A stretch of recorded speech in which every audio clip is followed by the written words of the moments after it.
من خلال تصوير كواليس مسلسل حب مخبى في سكاي ستارز التقينا بالفنان آلان الزغبي والفنان توفيق اسكندر وحكوا لنا عن أدوارهم بهذا المسلسل.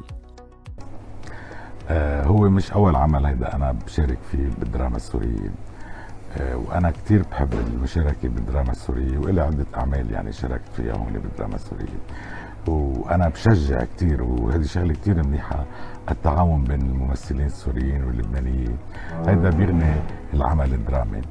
بعدين بسوريا حقيقة انه في مهنية وفي حرفية بالشغل. اتصل فيه الاستاذ ويليام فارس وعرض علي دور بهيدا العمل اللي عم يعمله، العمل الرمضاني اللي هو في الكوميدي الخفيف الناعم اللذيذ، وحينعرض على سوريا دراما بشهر رمضان ان شاء الله. هلا قريت النص، انا عجبني النص حلو ولذيذ وجاي بمكانه، يعني انا جاي بمكاني كممثل لبناني، جاي بمكاني الصح يعني.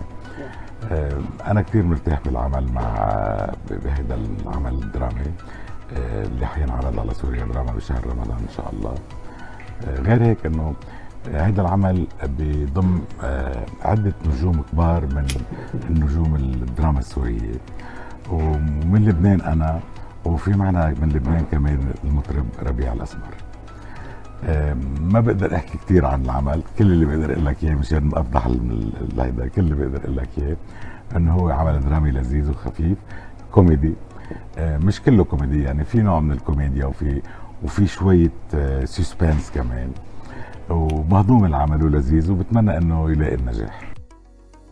هلا خليني بالاول اقول لك صباح الخير ويسعد ايامك يا رب، وانا سعيد بتواجدي معكم ومع اسره سكاي ستارز.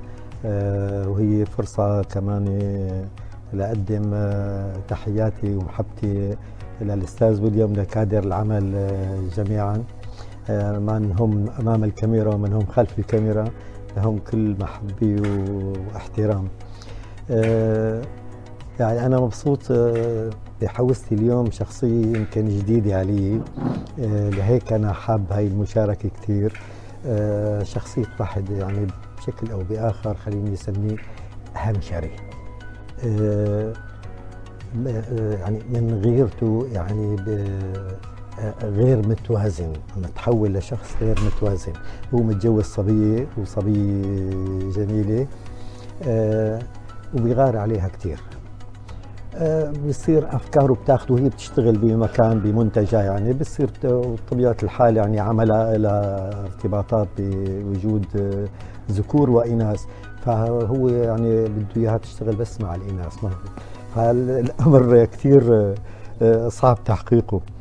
فغيرته دفعته يجي يعني وبراسه احد الموظفين زملاء زوجته بالمنتجع انه هو هذا غريمه، فجاي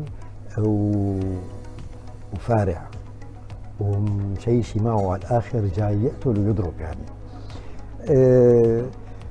طبعا يعني كلنا ما لنا مع هيك نماذج بالحياه، لكن الدور حبيته وبتمنى ان شاء الله العمل كله ياخذ حيز يعني جيد مع المشاهدين.